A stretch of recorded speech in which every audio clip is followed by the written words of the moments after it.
And joining me now is Ambassador Arun Kumar Singh. He was Ambassador of India to the United States between 2015 and 2016 and has, of course, like any former ambassador to the United States, watched India-US affairs very closely. Ambassador, warm welcome to you here on NDTV. What a roller coaster the last year has been, till the point where Trump dropped that message last night about this trade deal.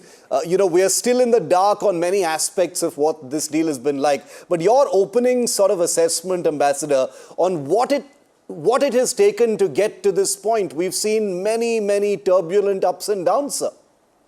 So first, the action that President Trump took at the end of July last year, imposing 25% reciprocal tariffs on India. And then in early August, adding another 25%, citing India's Russian oil purchases, clearly, from the Indian perspective, were not justified at all. The fact is that between February and July last year, the trade negotiators on both sides had worked very hard to work out a bilateral trade agreement with win-win for both, gains for both and accommodation by both in different sectors. The only reason he didn't do it at that time was just political, because the Indian agreement was a balanced agreement. But at the same time, he was getting trade deals with other partners, Indonesia, Vietnam, where they were completely opening up their markets and he was still imposing 25% tariffs. Yeah. Similarly, with South Korea, Japan, and the EU, they were opening up their markets and promising hundreds of billions of dollars worth of investment in the US, and he was still imposing 15% tariffs. So the deal that was with India, a balanced deal, he could not project domestically that he was making unilateral gains. So he didn't accept it. At the same time, he was coming under criticism for not taking any action against Russia because of the Russia-Ukraine conflict, where he had claimed that he would resolve the conflict in 24 hours, or it would not have started had he been president. And perhaps he didn't want to take action against Russia because he wanted access to the Russian leadership to advance progress towards a possible resolution. China was buying more oil from Russia than India was buying. Correct. But he took no action against China. Because in April, when he raised tariffs against China, China retaliated and the US bond market got destabilized. So instead, to show that he's taking action against Russia, he hit India with 25% tariffs. So that created a certain negativity to the relationship, and India stood firm on its ground that India had offered the kind of concessions that worked for India. India had to protect its interests. I think two things played on President Trump after that. When Prime Minister went to Shanghai for the SCO meeting to China, the optics of his meeting with President Putin and President Xi played out in the US very negatively for President Trump. And the argument was that is the US losing India to Russia and China. So that was one factor at the back of his mind. Second, when we did the India-EU free trade agreement, then many in the US were arguing that US manufacturers and technology companies would start losing out to the European counterparts, who would now get preferred access to a growing Indian market and a significant Indian market. So I think that again. So with these two factors, I think President Trump decided that he had pushed India to the maximum extent. India was not like to give in anymore, and it was not time to move on. And that's how I think we ended up with the agreement that was announced last night. Ambassador, we're hearing from our sources. I have to say very clearly that there has been no formal statement yet from the Indian government as to the contours of this deal. But on sources, we've heard that farmer interests will not be compromised. The agri and dairy sectors will be protected. They will continue to be protected. One interesting aspect that stands out is that only market prices will dictate where India buys its energy from. But India is also committed to purchasing energy from non-sanctioned entities, which is very interesting. How do you see that, sir? So absolutely. So if you saw till 2022, India hardly bought much energy supplies from Russia. After that, India started buying more because Russian oil was available at competitive prices, at discounted prices. And India's energy purchase of Russia went up significantly, reaching almost $50-60 billion. But whatever India was buying from Russia was within the framework of US sanctions. US was not saying don't buy. They were saying buy below a price cap. And that was what India was doing. And US leaders were actually encouraging India to buy more from Russia to keep the global market prices stabilized. Now, the new thing that the US has done, they have specifically sanctioned two Russian oil companies, Lukoil and Rosneft. Yeah. Now, the dilemma for Indian private sector companies and others would be that if you buy from these companies, you could expose yourself to US sanctions.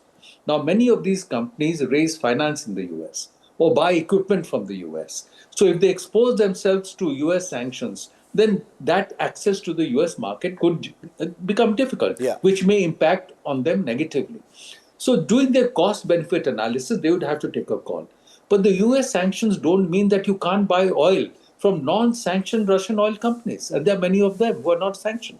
So, I think those are the kind of market choices Yes. that India will exercise, keeping in mind its energy security interest. Ambassador, the fact that this trade deal, the way we see it and understand it right now, has taken so long to arrive suggests, like you hinted at earlier, that India has pushed back on some, demands that our side deemed to be unreasonable on energy and other things. But to arrive at a deal, especially with, a team like the Trump administration, there must have been some concessions. That is the nature of any negotiation as well. Can you throw some light on your understanding of what these concessions might be? And is it true that it has taken this much time because India has pushed back on some things that it has simply said are non-negotiable? No, so I think from whatever has come out in the public domain for several months now, it is clear that in certain areas we are prepared to give US more market access. Yeah. And in return get more market access for our own products in the US. And even then, if you see the areas that were subjected to higher tariffs were limited. In many other areas, for example, electronics, the same tariff rates didn't apply. And some other areas, for example, pharmaceuticals, the same tariff rates didn't apply. But in steel, aluminium, auto components, US has imposed higher tariffs from 25 to 50%, citing national security grounds. But those are not India specific. They are general tariffs applicable to all countries. Yeah. So I think that's the situation that we are dealing with. And as we discussed, by all accounts, by July last year, the trade negotiators had worked out something between them. Yeah. And since then, again, it seems India stood firmly with its position on what it was prepared to accommodate and the kind of market access it wanted. So that's where we are at the moment. Yeah, Ambassador, you've had a ringside view of India-US relations. You've seen these, strong personalities interact in the same room, hammer out difficult negotiations. Prime Minister Modi and President Trump are two, very strong personalities, very popular in their own countries. They have, these mass followings as well. What kind of a role would their personalities have played in, the last few months leading up to this point, sir? Because at one level, people have said, oh, they've got this great camaraderie and this wonderful rapport. Some people called it a bromance. What happened to all of that? Why didn't that rescue these ups and downs? And then you have this very warm, affectionate message yesterday as well when Trump announced the deal. What did you think of that, sir? So I'd say a couple of things, Shiv. First, that although the US has taken hard stances against many countries, it has not gone beyond a point against countries that have really been in a position to push back. So they walked back from the actions they took against China because China showed that it has countervailing power. It had leverage and it imposed export controls on rare earths and critical materials. And so then US walked back from there. Similarly, when Russia pushed back, then again, President Trump has walked back. You've seen he's modified his position on Denmark, given and Greenland, given the European pushback. So I think he understood that eventually India was now pushing back against whatever his demands were. Second, if you can see that even while criticizing India's trade policies, tariffs, President Trump, even through the difficult phase, was very careful about how he addressed his relationship with Prime Minister Modi. And after Prime Minister Modi's visit to China, for example, he tweeted that, Prime Minister Modi is a great friend of mine. We'll work out a great deal eventually. He called the Prime Minister on his birthday. So repeatedly through this time, the messaging has been that although there are difficulties on the trade front, at the personal level, he values the relationship and would eventually like to do a trade deal. So that was the other dimension that was playing out.